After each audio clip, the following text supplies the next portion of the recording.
Well, let's talk about it. Even think about the submarine. And now we got cars flying in the air? Who is he? Jacob is Dom's brother.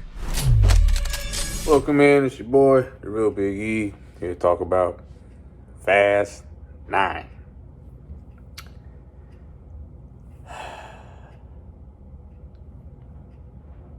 I was not looking forward to this movie at all. I felt like the franchise had gone above and beyond what they could possibly do next. And I just saw the trailer and I knew what to expect. A bunch of the same stuff. They're still doing the spy stuff. That's all good. Then we get John Cena is now the new Hobbs, but he's playing Jacob.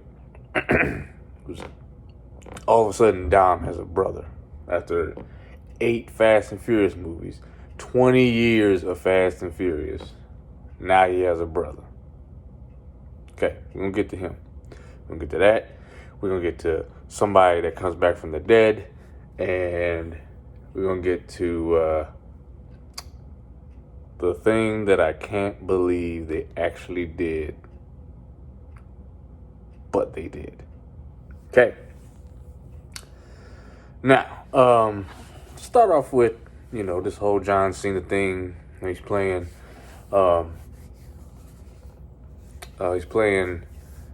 Dom's brother, Jacob. Also, before I go any further, this is the time to leave if you have not seen this movie. So, spoiler alert. If you have not seen this movie, leave now, because I'm about to spoil some. Alright. That's your warning. Jacob is Dom's brother. They do... The thing I did like about this movie was the flashbacks. So, we all know from the first movie the whole situation with Dom's father. All that happened. So they flash back to that. We get a younger Dom and a young Jacob. And they flash back through that throughout the movie.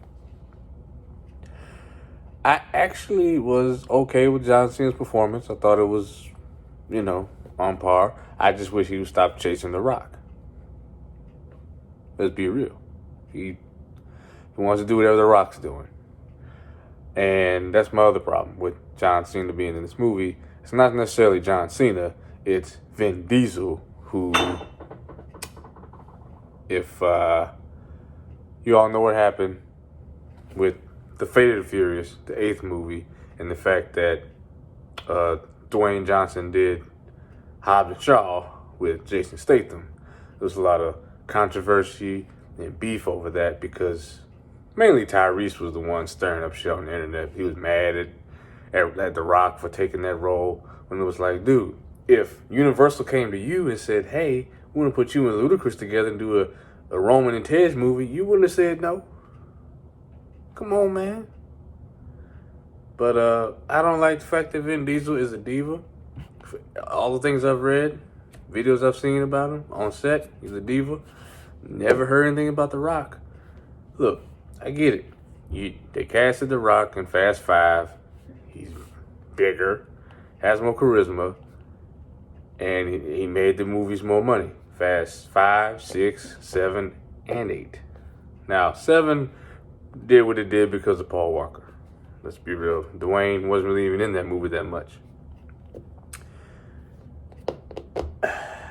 So, like I said, John Cena was cool. They didn't really have a fight scene like they did with The Rock. I don't even know why they even brought him in the picture to begin with. It kind of was a throwaway role, but, hopefully he does better in Suicide Squad. Now, Tej and Roman were okay in this movie. The jokes did not land whatsoever, though, at all. But they are the two characters that kind of let the audience know that this movie is self-aware.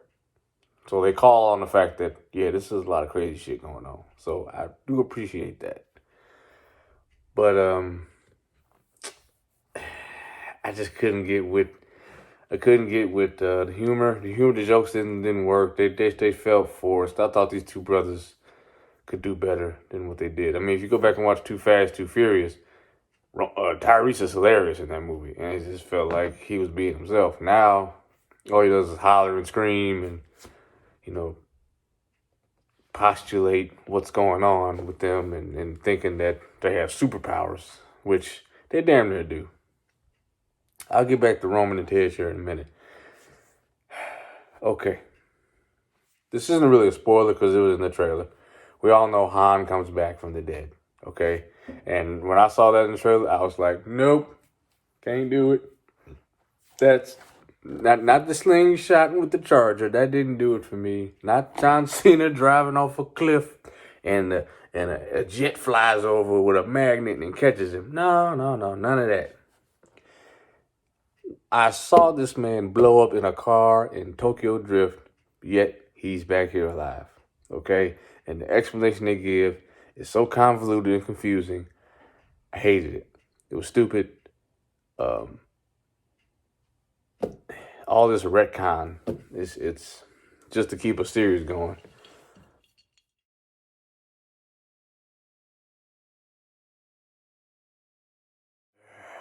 Yep, need a lot of this.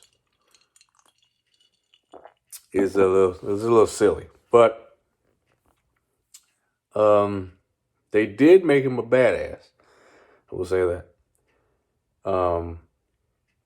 You know, Han's always kind of been the cool guy. They made him a badass in this one.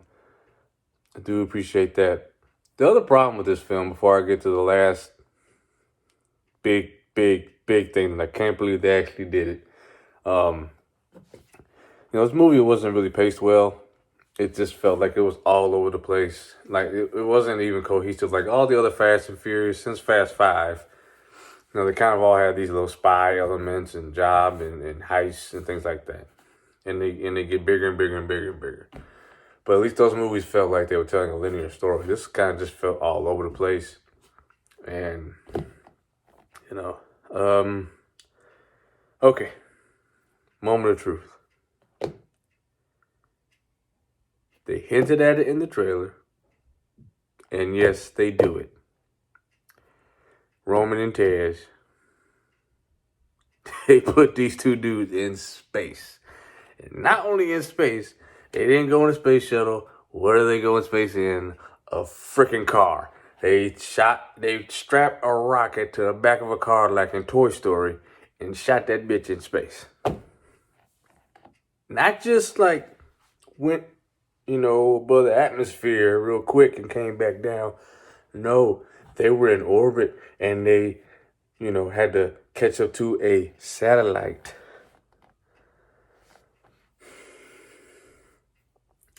I was going in. I can't turn this off that much. Sorry. The car stuff, the stuff on Earth, I can say, okay, well, I know y'all gonna do some goofy shit either way. So I anticipate that. But space? And I don't know. I was not a fan of this movie. I took my boys to see it, so I figured I would do this movie review for the 3GW fans out there. I know we haven't posted a video since last week, Hell in a Cell, so I figured I'd come on here and talk Fast and Furious. There is a end credit stinger. I won't blow that. I'll save that for those of you that want to go see it. But outside of that, on our grading scale, I have to give this some bullshit, straight up. I did not enjoy this movie. I do not recommend it. But if you're a Fast fan, you might enjoy it. So that's all for now.